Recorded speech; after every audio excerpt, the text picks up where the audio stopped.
Hey man, this is totally rad. You're about to listen to this sweet podcast called The World According to Jen and Carolyn. I hate you.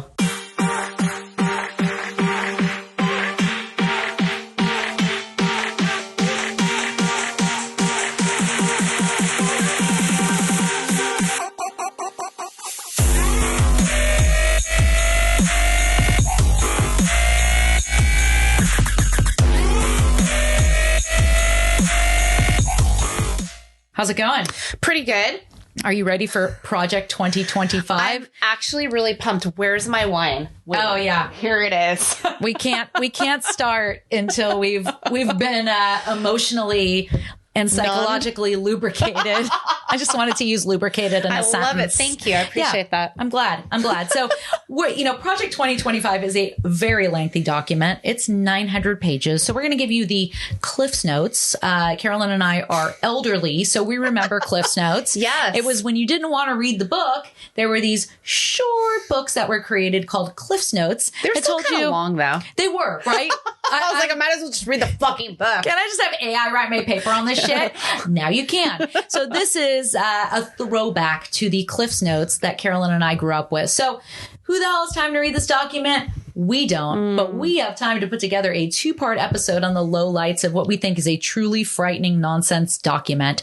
Project 2025 is a playbook that outlines the forthcoming Trump-led right-wing power grab or attempt of our democracy. And it's also it also wages a war on women, all things perceived to be woke, and woke things like human rights and civil rights and, woke things. Do people still say woke? Aren't you kind of lame if you do? We don't say woke. The right says woke and made it really fucking lame. They stole it from black folks and made it extremely uncool and negative. Yeah. That'd basically be like you and I saying skibbity and all that dumb shit that young children say. I am aware of what a skibbity toilet is because I have a 7-year-old. No, my conservative cousin's wife last time she was out was condemning things woke, and I was like, girl, we don't say woke. Yeah, no. You're outing yourself as lame. Yeah, as a right winger. Yeah. So, for the first part of this, we're going to focus on kind of breaking down whose civil liberties are at stake here and just how these liberties are going to be stripped in accordance with this document, right? And then for part 2, we're going to focus on the system. What does a plan to erode and permanently alter our democracy look like? Which systems, departments, etc., are going to be attacked in an attempt to erode said democracy? So prepare to be depressed, y'all, because it's Project 2025 time. I thought that didn't exist. Project 2025. No, it's always existed, but Donald Trump disavowed any sort of commitment. It wasn't me. Yeah, I know. He's like, nope, no Project 2025 here. What is that? Right. Skip. Oh, here it is. Right. Skip to him winning the election. And oh, surprise, tons of the authors of Project 2025, a lot of whom, just so happened to work in his first administration, are now coming back for part due. Part doo-doo. All right. So, Carolyn, tell me, I see a note here about the largest suicide prevention organization. No, so you got it. You're going to love this. What is this? Project 2025. Yeah. Project 2025. Yeah. Was launched in 2015 by the American Foundation of Suicide Prevention. Aww. It was I know, that's why this hurts so much, because when I first heard about it, that's what I actually thought they were talking about. Their goal was to basically, in 2015, it's the unfortunate name of the nation's largest suicide prevention organization, launched, like I said, 2015. Project 2025 is a nationwide initiative to reduce the annual rate of suicide in the U.S. by 20%. Can't make this shit up. Oh, that's sad. So that's what I initially knew of it. Yeah. Hopefully they'll be changing their name soon because they sound like a worthwhile organization with an unfortunate name. So that's how I knew of it. But, basically my knowledge of it is I know I'm fucked for my income-driven loan repayment. I know you already talked about that. Yeah. It's basically pretty racist, homophobic, transphobic, xenophobic. And as a Jew, and as a woman, it scares me. And as a therapist, it scares me to my core. Yeah. It scares me. I'm seeing from a human health perspective, this is going to raise the price of pharmaceuticals. Mm-hmm. I never thought I'd be defending pharmaceutical companies. It's going to cripple Medicaid. And you're basically fucked if you have any pre-existing conditions. Yeah. disabilities or need reproductive health care. And I'm starting to think this is the right's plan to deal with environmental shit. Oh, yeah. It's just to systematically kill off all the poor folks and then literally like go somewhere else. Like they're like, oh, we don't have to worry about reducing resource. We're just going to kill all of you. So there's more for us. I think they want to make money off of poverty because poverty is big business. So I think it's an attempt to keep those of us who are living on the margins. I'm not technically living on the margins anymore, but I've been there. I was raised there. And those of us who are, working class stiffs, it's an attempt to further fuck us and further indebt us to our corporate overlords. And as you mentioned, student loans, all those things, right? And so there is a plan, a negative plan, a negative consequence, literally for anyone who isn't a wealthy white male or a corporation. It's really I'm bad. not either. I'm a small business owner. Yeah. No. You're fucked for sure. Yeah. So, it's 900 pages, as I said. So I certainly wasn't acquainted with, and still am not acquainted with all of it. But I figure if I read a few pages a day, I might be done with the shit by the time it becomes a reality. I love you. I'm gonna try. It's like read your word porn. Yeah. It's like despair porn. Despair porn. Writing. It is. It is despair porn. It's like my intention to read the Constitution twice a year just to keep that knowledge fresh before the Constitution completely goes away. So we're gonna It's not funny. Sorry, I keep awkwardly laugh. This is not funny. Well, no, I mean you're the therapist here. We laugh because we're uncomfortable and we're trying to deal with. This is our coping mechanism. Yes, we're so sorry. It's my coping mechanism. Laugh with us, folks, and then go cry. So we're gonna start with some background on this shit provided by the ACLU. So in 2022, way after 2015, the Heritage Foundation, a conservative leaning think tank, and 144 former Trump staffers authored Project 2025, a roadmap for how to replace the rule of law with right-wing ideals. Trump has assigned a number of these folks to key positions in his upcoming cabinet. So much, as I said, for disavowing the project, like he advanced it repeatedly on the campaign trail. Total bullshit. Why? What was the point of that? Well, because Project 2025 has a pretty bad reputation, I would say. What do they care, though? I know. I mean, I don't know why you would necessarily care, given all the shit that fell out of his mouth. It's just a way to fucking further manipulate shit. Yeah, it's crazy. That's the one thing he'll disavow.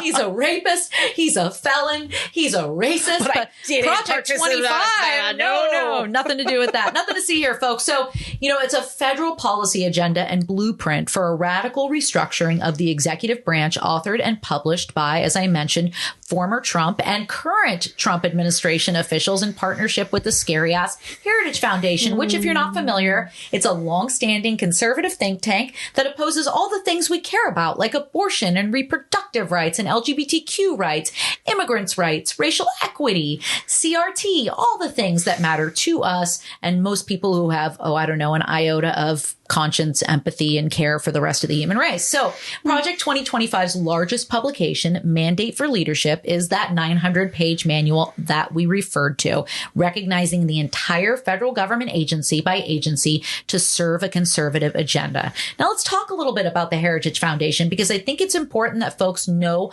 what this reprehensible foundation stands for. So now more than ever, the American people need a champion to preserve the great American experiment. This is from their website, by the way. Yeah. We need you, Heritage Foundation. Psych. No, this is from their website. So this is what they say. Let me start again. Now more than ever, the American people need a champion to preserve the great American experiment and everything good and just that it represents. That's why the Heritage Foundation exists. Talk about some white savior shit. Lame. We champion policy solutions that benefit all Americans. Okay. But Heritage is also much more than a think tank. Yeah, there are overlords. So these assholes are scary. So let me tell you about something that happened when I was doing research for this episode. So I Googled Heritage Foundation, racism, right? That's one thing I just put in to pull up some of their racist policies that they've been pushing forward for a long time. You want to know what came up for the most part? Oh, I don't want to know. Heritage Foundation articles hating on DEI and critical race theory. Oh, interesting. 90% of the articles that came up in conjunction with my search were directly from the Heritage Project Foundation or the Heritage Foundation they don't website. Care. No. You're not even trying to hide it. Well, no, it's just scary. It just means that they are paying the most. So that in search engines, they're the ones that come up.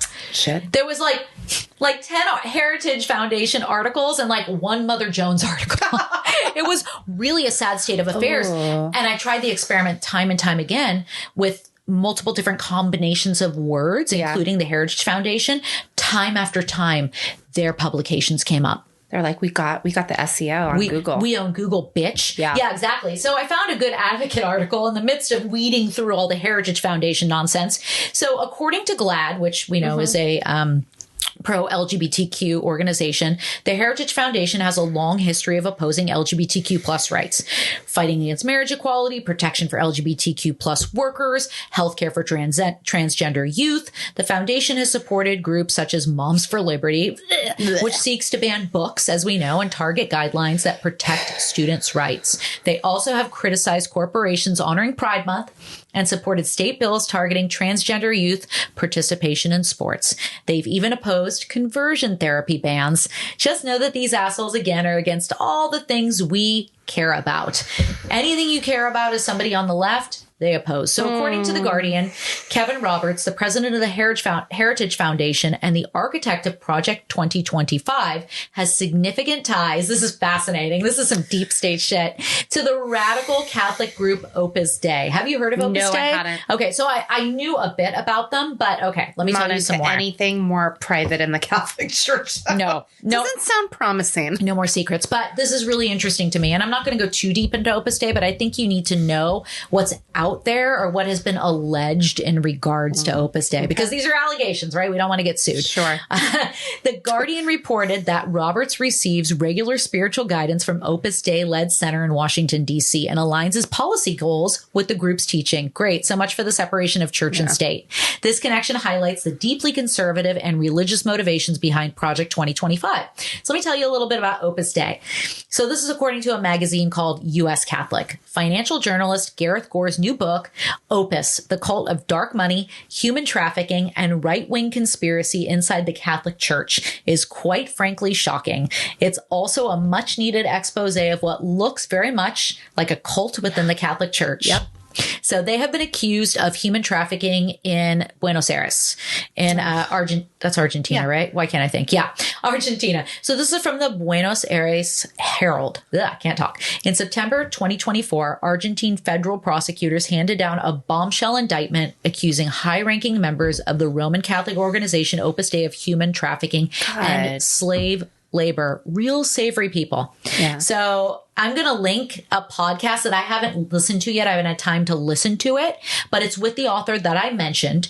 And this is a podcast called Gareth Gore, Opus Dei, Human Trafficking and Project 2025. I'll be listening to that on the treadmill tomorrow. Yeah, I think it's going to be a good one. So I'm going to link it for y'all if you want to go, if you want to go deeper down this rabbit hole. So anyway, that's a little bit about the Heritage Foundation, but let's jump into Project 2025. And so again, we're going to go back to the ACLU and also the BBC. So let's talk about what Project 2025 is going to do, kind of specific to different populations, right? We're going to start with populations that are impacted by the policies outlined in Project 2025. And then part 2 is going to talk about the dismantling of departments, government departments, the courts, etc. So gutting abortion access, severely limiting abortion access nationwide by reversing the FDA's approval of mifepristone, a drug used in medication abortion. We talked about this in our last episode, right? Reviving the 19th century law, the Comstock Act, which will ban any abortion medication, equipment, materials, anything being sent through the U.S. Postal Service.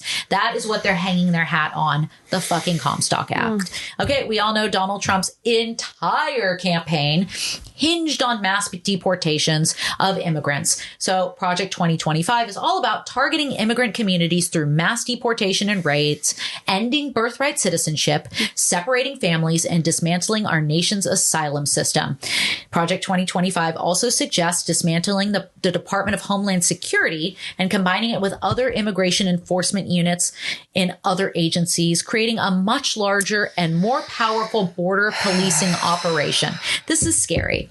Think about what this could look like in the streets. Yeah. Think about our immigrant neighbors. Think about how San Francisco is a sanctuary city and the challenges we are likely to see as a sanctuary city from this fucked up administration. What are other sanctuary cities? There's I think 600 sanctuary municipalities, cities, etc.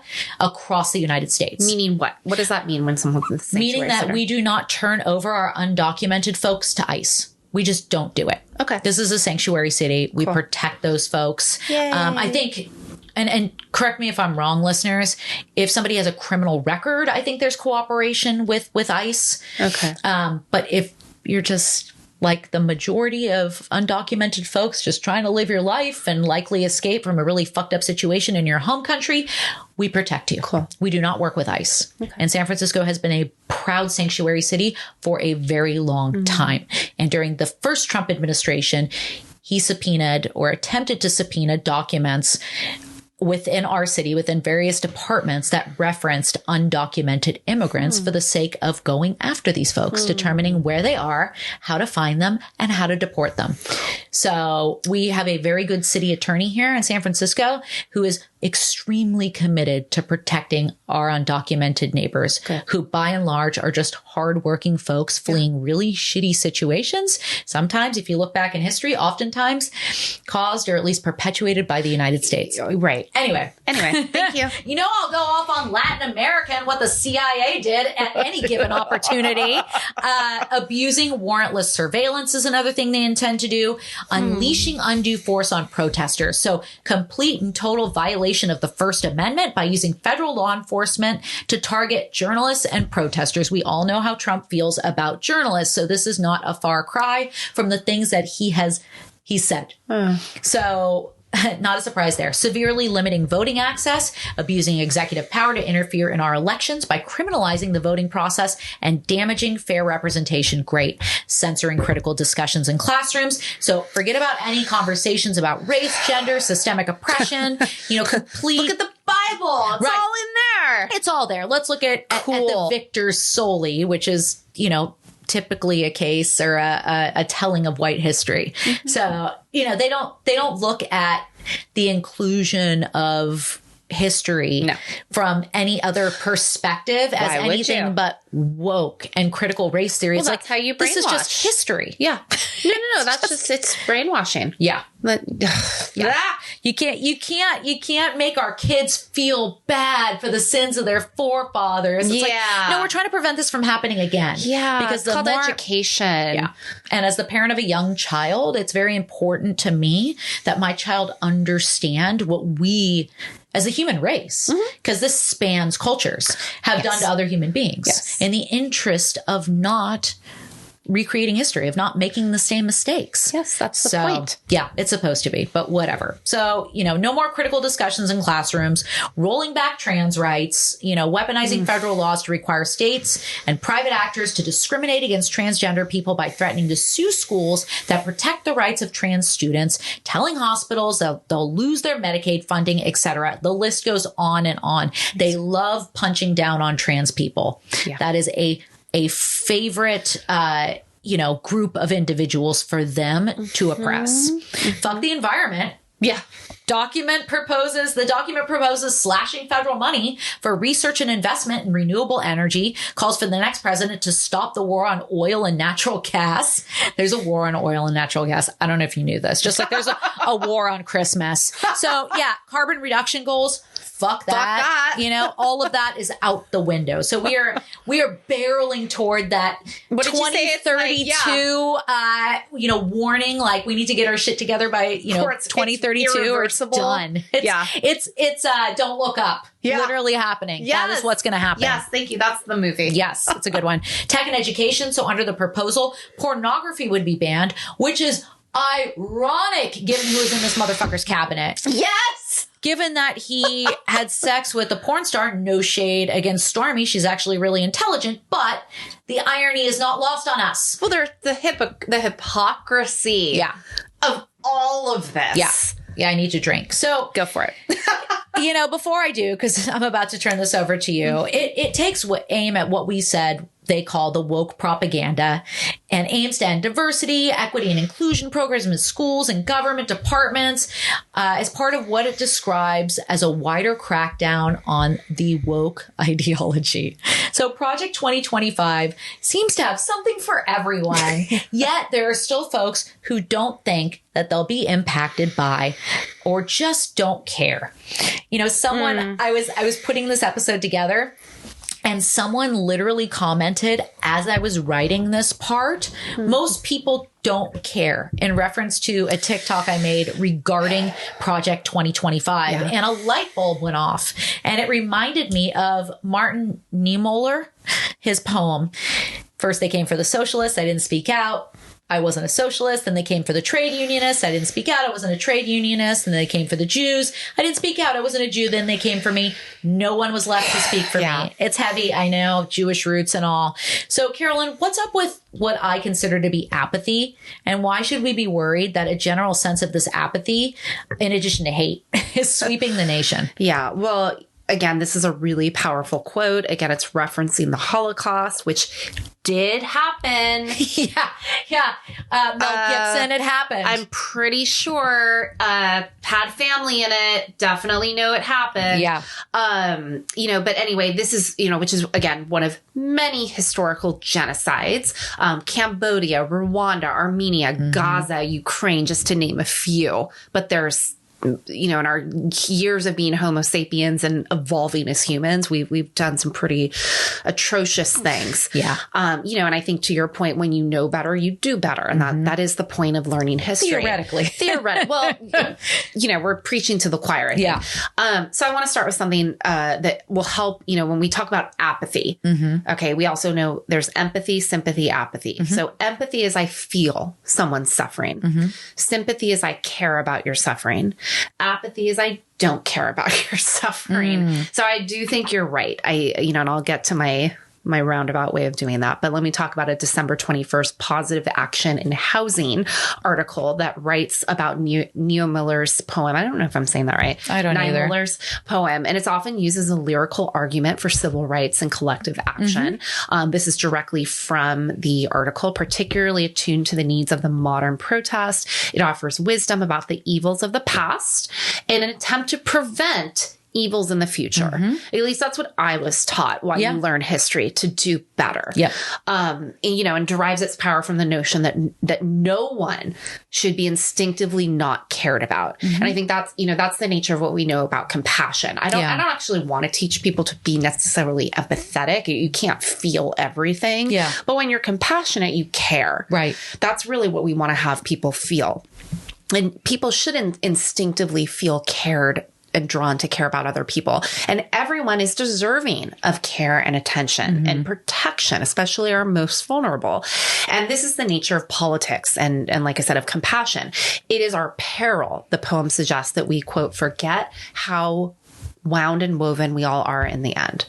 That if we don't keep that, I'm wearing my Grateful Dead shirt today. I think about Jerry Garcia. Goddamn hippie. I love him. Yeah, I know. I'm a goddamn hippie. I'm a huge deadhead, so I can't talk shit. Trey Anastasio, Fish. Like, I just went down the rabbit hole, right? Yeah. My musical taste is as eclectic as I am, but it should be. So what gives the poem is from First They Came. And why does this have such resonance today? Well, it isn't merely just a warning about the dangers of apathy, but it's something called, have you ever heard of the normality creep? No. Sounds like something I'd call my child. It's not a TLC song. Or indeed the lesson of the normality creep. Yeah. You are getting apathetic. Yeah. It's a whole ass jam. I know. We'll TikTok that later. We're old white ladies. Yeah. What'd you fucking expect, guys? All right. So normality creep is a lesson on the ease through which the privileged can become the oppressed. Creepy normality is a process by which major change can be accepted as normal and acceptable if it happens slowly through small and unnoticeable increments of change. And the change could otherwise be regarded as remarkable and objectionable if it took place in a single step or a short period. So this kind of reminds me of when we talk about domestic violence or cults. Yes. Right? Or authoritarianism. Authoritarianism, very good. So if it happened like day one, they're like, shave your head and drink Kool-Aid. You'd be like, no, man, I'm good. But it doesn't. We got to build up to that. Yeah, you do. And it's what's the word? It's purposeful. Yes. They do that on purpose because they want to bring you in. And this is also part of something called cognitive bias. And I'll get to that later. So a Healthline article written by Rachel Null. And again, this was a peer-reviewed article by a medical professional, which is how I and most people look at things. We like facts and science. I kind of do. And the truth is expensive. It is. Which is why it's easier to, read everything that people are reading. And again, privilege. Yes, we have the benefit of having formal higher education. No. You know what though? Everyone has access to a phone now. This is true. I no longer accept that. This is true. We all have phones. Yes, you and I do have that privilege, but everyone has access to a phone and we can all access that information. There's so much information now, but maybe they didn't. Okay, I'll give a benefit of the doubt. Maybe you weren't told that you have to read peer reviewed. Right. And also what critical thinking. Like where is the critical thinking? That's why people have such difficulty discerning between fake news and bullshit and what we know to be peer-reviewed, like legitimate articles. You read something and then you go look it up in elsewhere. And I usually, you're my peer review. I'm like, hey, Jen, did you hear about this? That's frightening. No, but it's true. I'm like, I didn't hear shit about that. She's lying. I try to stay tapped into the news and reputable sources of you the are, news. Though. But so anyway, so apathy describes an absence of feeling or emotion. And this indifference can affect your motivation and leave you feeling detached from the world. So here's sort of the psychology of it. I'll get into a little bit. So you might stop caring about everyday tasks, hobbies, personal interests, struggle to show interest or enthusiasm, blah, blah, blah. Basically just means you literally don't care. And this is part of what we might see when someone's experiencing stress. Okay. Again, persistent apathy obviously affects your relationships, affects your life, affects your well-being. It can be part of a number of actual psychological medical conditions. I don't think that's the case though. Yeah. In this, like I said, sort of types of apathy, we have three different types: behavioral, social, and emotional apathy. And there are actual, if you are truly depressed, you have something called anhedonia. I always love that word. It sounds like so magical, but it's really bad. It's like you want to care, but you can't. Yeah. So these are real things. But, so behavioral apathy is you're less likely to feel motivated or get started on activities. Social apathy is you're less likely to engage with other people, show interest in their feelings. That's what I think we're dealing with. And emotional apathy is you just don't have emotions. You're just sort of indifferent to things. You don't care.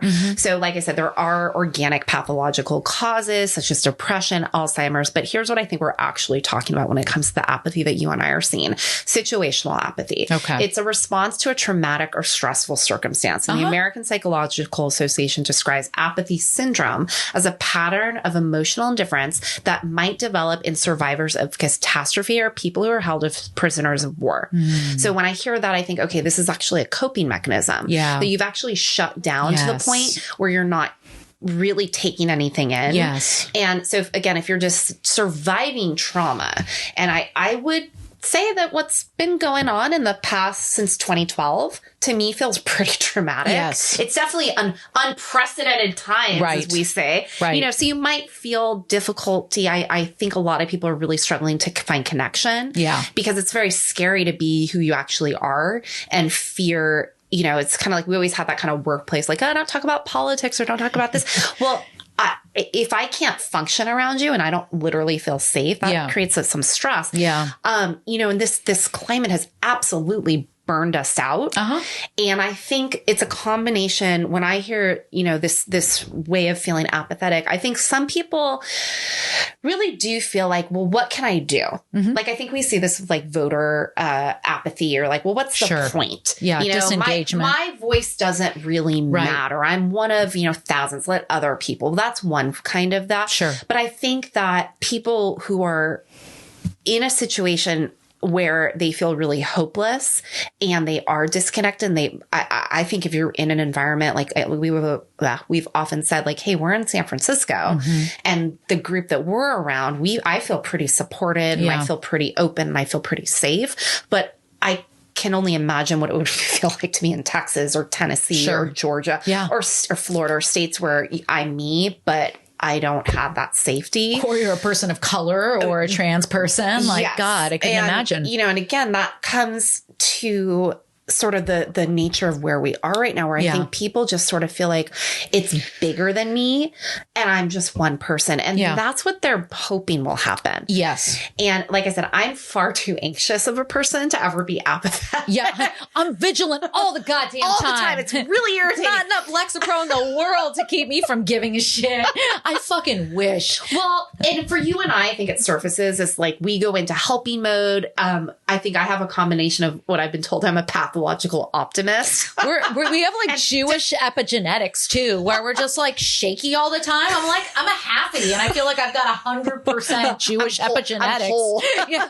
But you and I also have defensive intellectualism. Yes. And so, you know, the reality is I might filter some things that when I get really overwhelmed sometimes and I need to shut things out. But my way of going about things is going, okay, well, I want to understand this. Yeah. Because if I can understand it, then I can talk to people and I can kind of wrap my head around it. Yeah. And I think that's the hard part is you keep coming into, and we're going to get to this later in the episode, like, how do you get to this point and feel like these people are nuts? I have nothing in common with them. How are we going to have discourse? It feels so divided. Right. It feels so polarized. Yeah. And I think for many people, the apathy feeling is, well, I just shut down. Yeah. But I think there's that, and I don't think that's necessarily a bad thing. If your body needs to do that. It's a way of feeling sort of depressive about it. And we are also in the age of lots of information and lots of access to things. Yeah.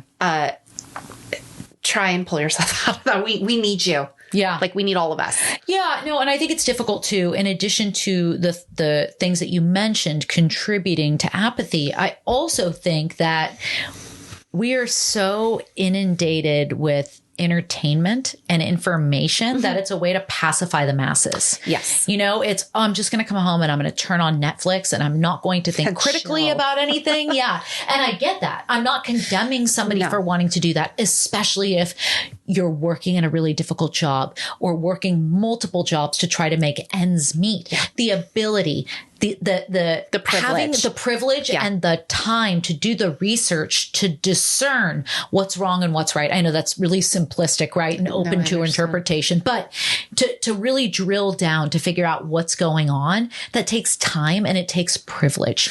And we're fortunate. Yes. Well, and I can understand on the other side of the fact that you and I are like, we've always been angry about this. Yeah.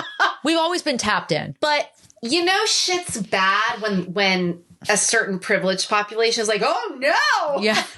Right. And I think that's what Project 2025 is doing. It's sort of has unified the liberals. Yeah. I hope so as well. I hope. Yeah. To go, we have to be one. Because that's what the other side is. Yeah. This is a collective. They are incredibly, they being the Republicans, the right, they are incredibly unified. Yes. And they demonstrated that unification in this last election. And they also, prior to that, during the Trump administration, demonstrated their willingness to be like, fuck norms, fuck the Constitution. You want, this was even when Obama was president. Oh, you want, what was his name? Neil Gorsuch, the Supreme Court judge. Oh, yeah. A year prior to Obama's term ending, Mitch McConnell and his assholes were like, nope. And the Democrats were like, okay. Like I just watched this great Jon Stewart thing where he was talking about how we Democrats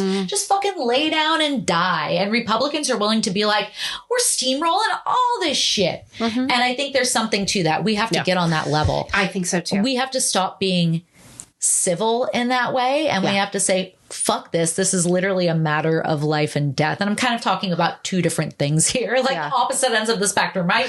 Complete and total apathy and fighting really hard and taking the gloves off and fighting is dirty. Well, not quite as dirty as they do, but dirty. But it's, to me, it doesn't feel dirty because it's in an effort to not be cruel to other and not dehumanize people. That's you're not being dirty when you're not dehumanizing people. And I think that's what's so galling to me is that even if you don't have time to inform yourself, knowing that these particular people are being treated in such a way, like, why is it not galling to people? Why is that not? I'm going to answer that question, But it Jen. goes back to the fucking poem. Yes. It's like, oh, it's not me. Yes. But bitch, it's going to be you. Well, Anyway. and that's the thing about Project 2025. It affects everyone. Yeah, it does. Unless you're very wealthy. Yeah. And a white man. Yeah, and a corporation.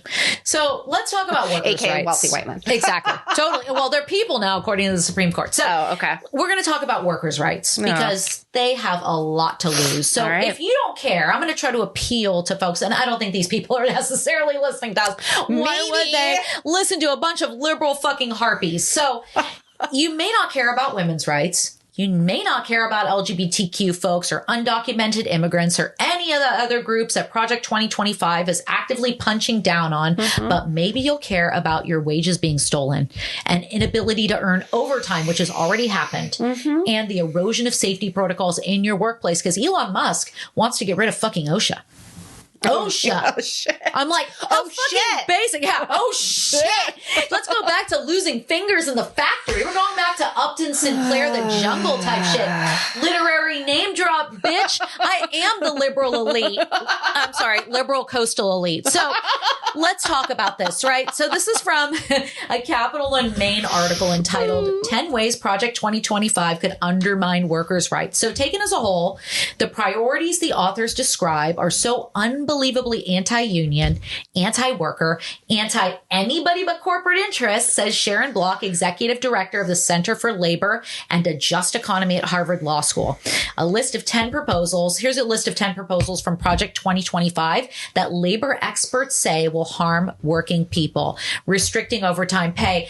By the way, that just happened. Sorry, I didn't mean to clap in the mic. That is all the things that makes this episode fascinating to me. It's already happening. All the things we're talking about are literally happening in real time. Yes. The Supreme Court case, right?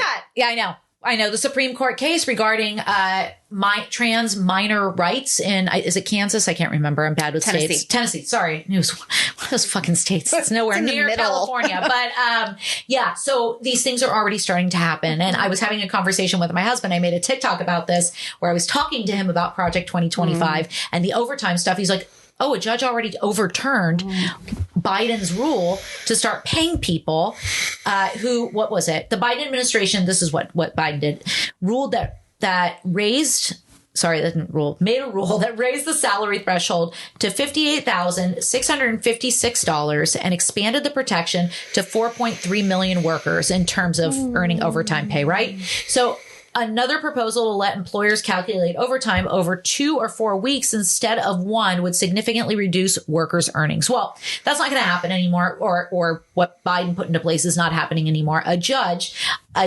put in place by Trump in his previous administration was the one that said, no, we're not doing this.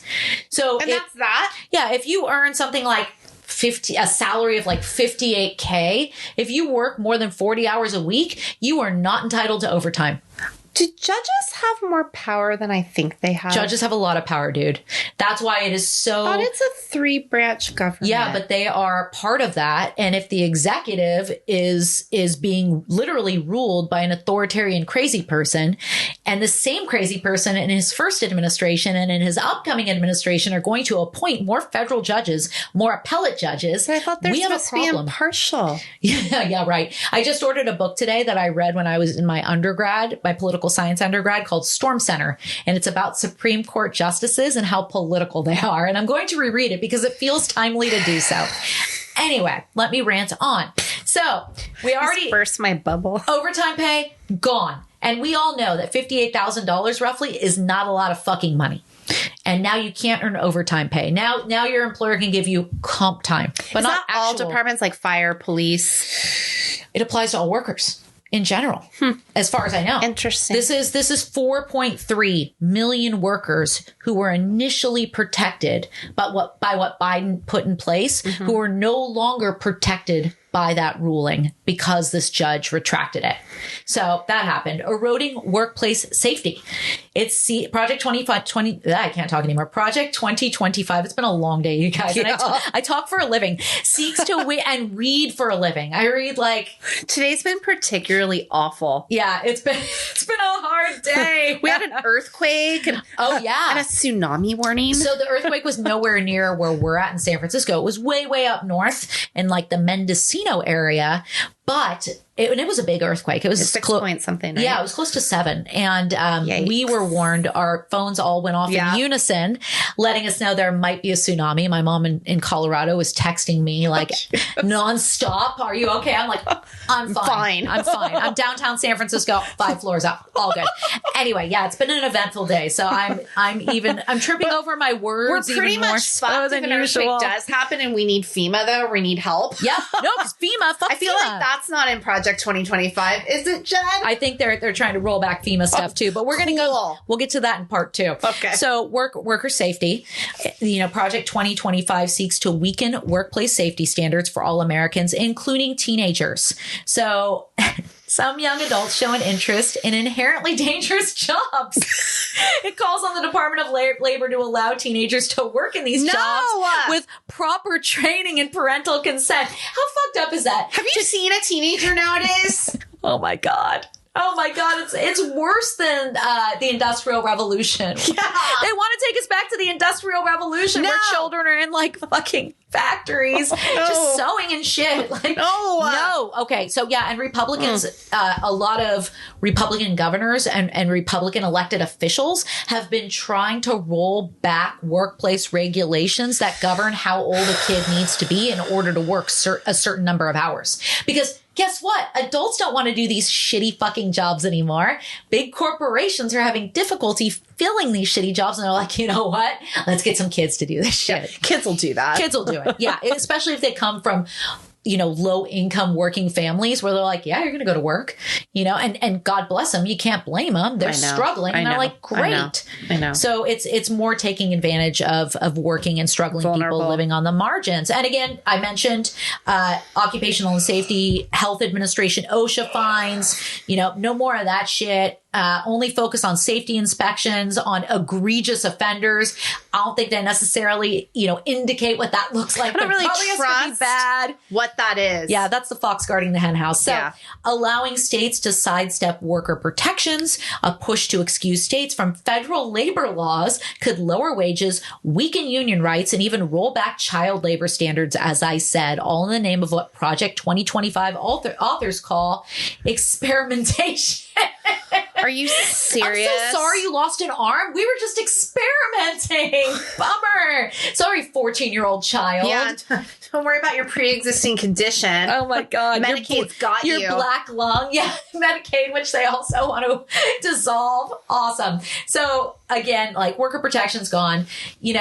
Child labor on the table again, stripping protections from misclassified workers. This is fucked up. So it calls for rolling back a Biden administration rule that makes it easier for Uber drivers and contracted out janitors to secure employee status. And with it, essential workplace benefits. The entire body of good. Right? Sounds great. No. Poor Uber and Lyft drivers and all these gig workers are already so fucked. So the entire body of labor standards and labor rights is built on the foundations of employment.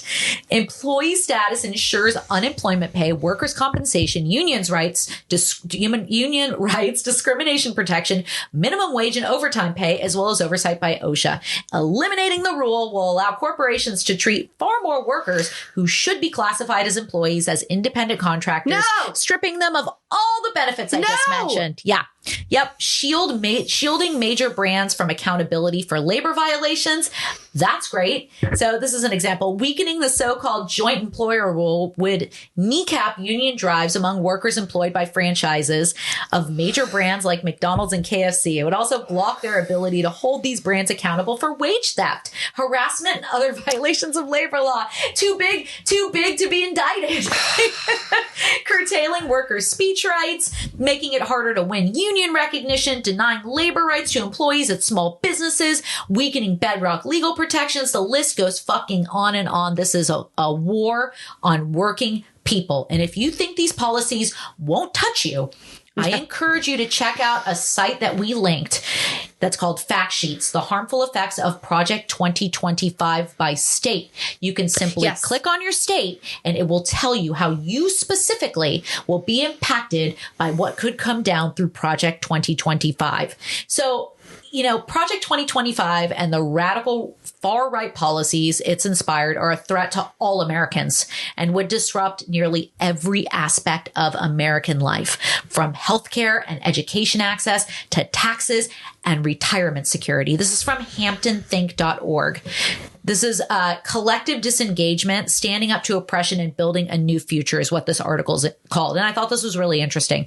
They say the elite sustain this centuries-long pattern of calculated violence by manipulating our collective psychology. Mm-hmm. They justify their acts of violence and war, while those who denounce such atrocities and propose new ways of organizing society are marginalized and discredited. Yep. Public sentiment is meticulously crafted through propaganda that narrows the range of acceptable discourse and paints revolutionary voices as unrealistic, insane, or dangerous.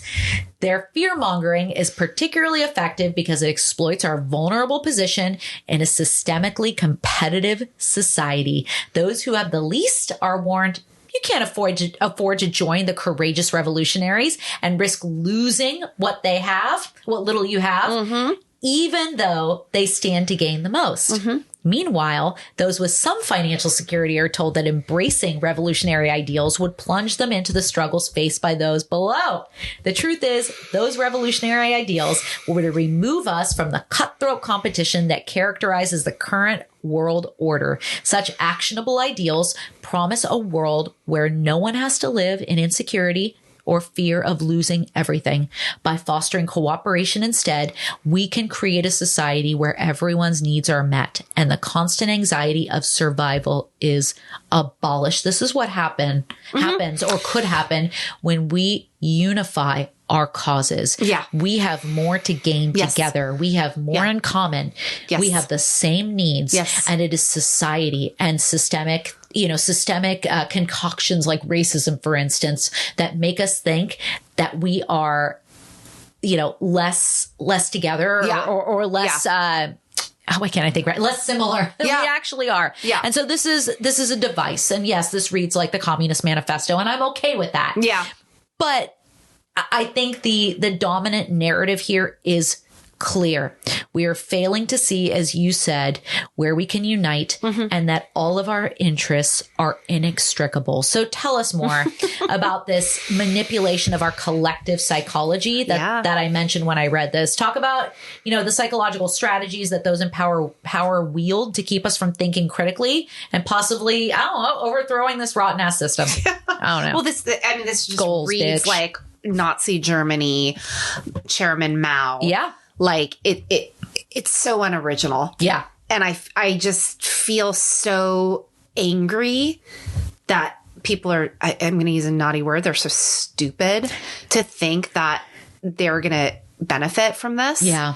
Because you're just being used. Right. Right. And I am afraid to ask, but is this irreversible at that point? I look at what happened in South Korea and it's like, martial law. Yeah. And then they're like, no, we vote against that. Yeah. And within a day, it was like, no, that's not happening. Right. I don't think America has that together. You would hope. Yeah. So anyway, we are, the fact is that we are living through major historical moments. And I think we always are in history, in time, in real time. This feels particularly poignant. I was talking to my mom who was visiting during Thanksgiving, and she was like, well, this feels like civil rights. And this feels like, again, kind of, she was born in 1949 and telling me things that she was like, well, I remember hearing stories about World War II and World War I and all these different things. And she's like, it's all, she was, she's in her late 80s and she's like, it's kind of all the same, but it feels a little different. It's human history. But again, with the environment and whatnot. But anyway, for you and I, we're living through our historical moments. And, again, to give adults perspective, and you mentioned your child and my nephew, let alone children, my sympathy and my empathy and my compassion is to parents and teachers and educators right now having to hold space because holy fucking shit. Yeah. There's just such an intense polarization. And I return to history, and you and I both do this in science and unpacking the roots of discrimination. Yeah. I learned, a lot of this from, our education, a lot on just educating ourselves. But I'm going to talk about one of my personal favorite podcasters and clinical psychologist, Dr. Lisa D'Amour.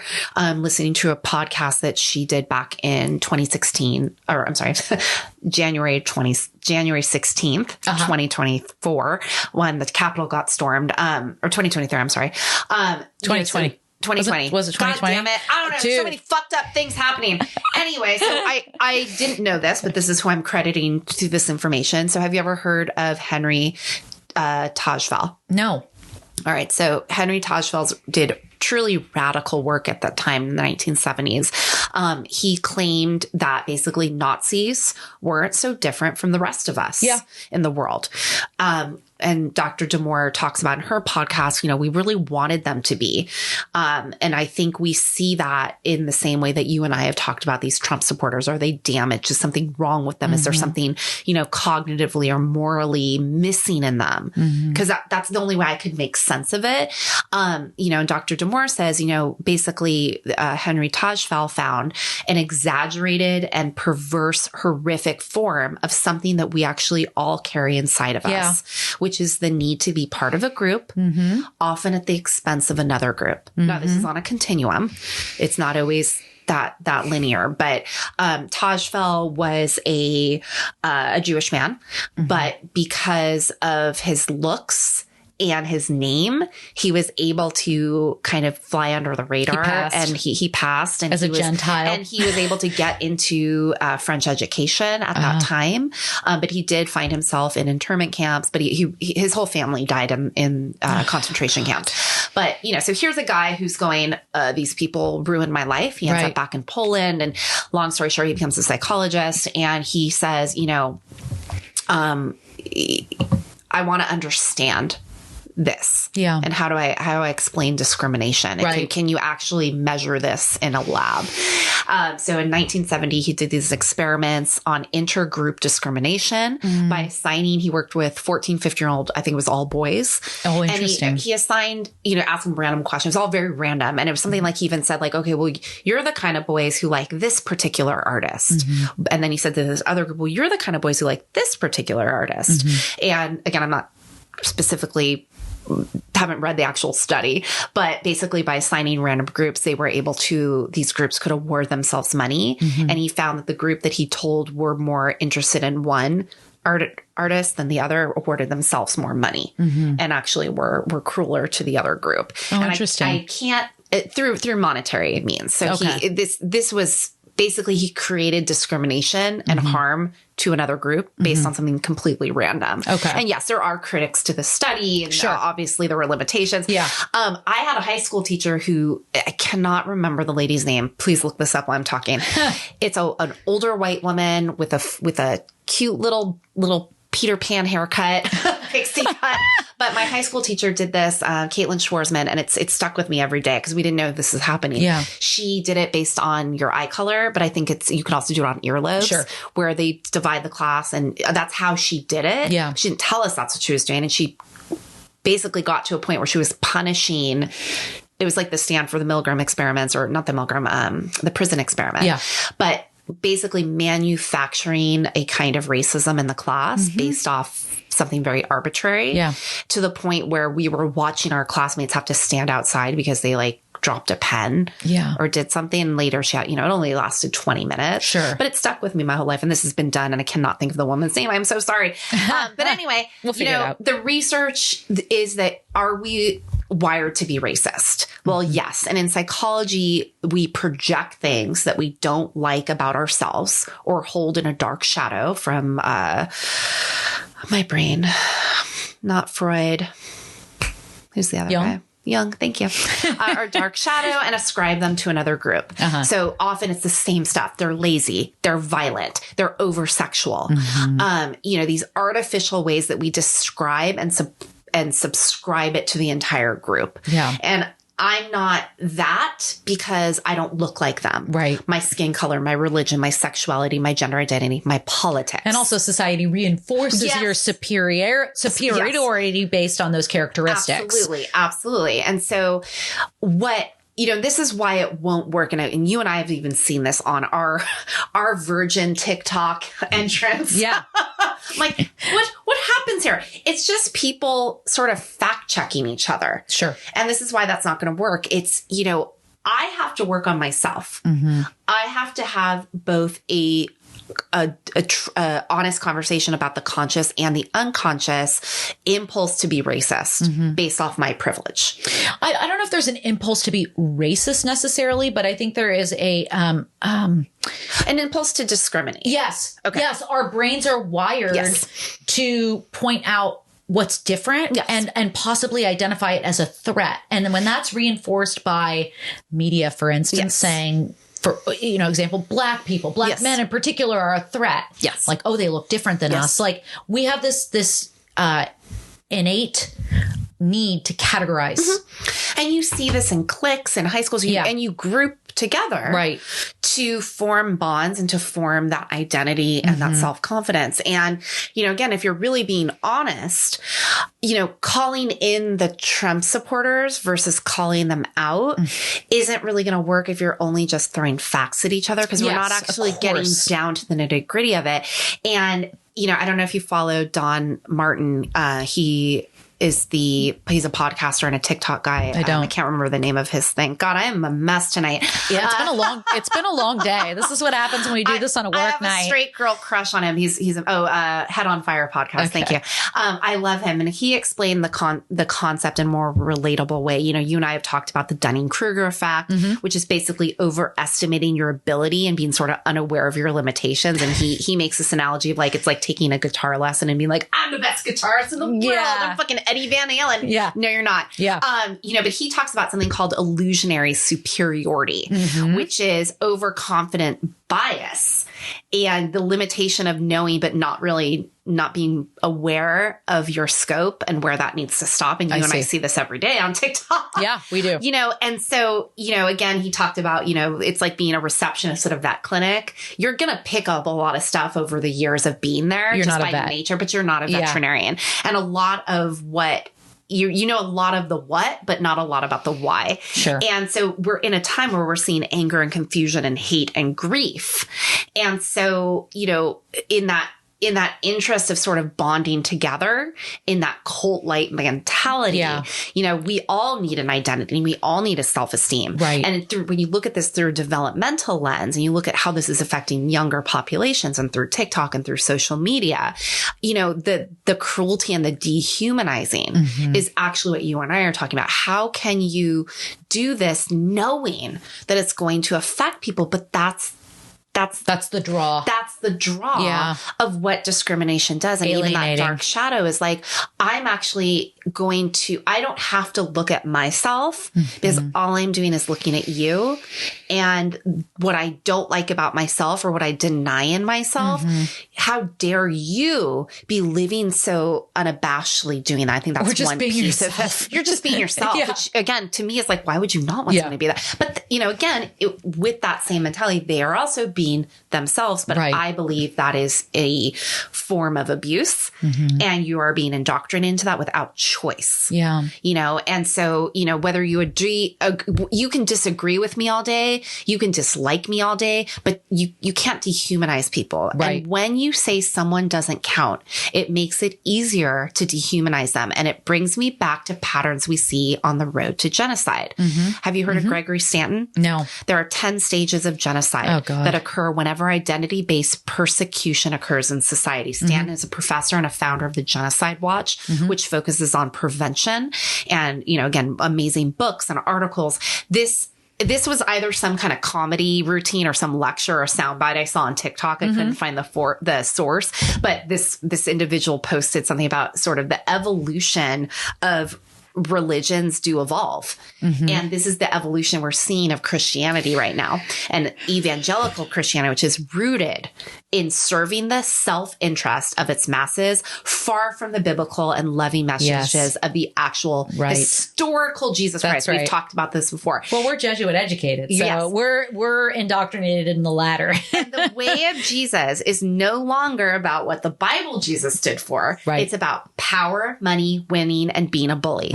And this individual says, what would Trump and Vance and Trump supporters actually say if they met Jesus in this time? They'd think he was a dirty hippie who's brown, socialist, practically black.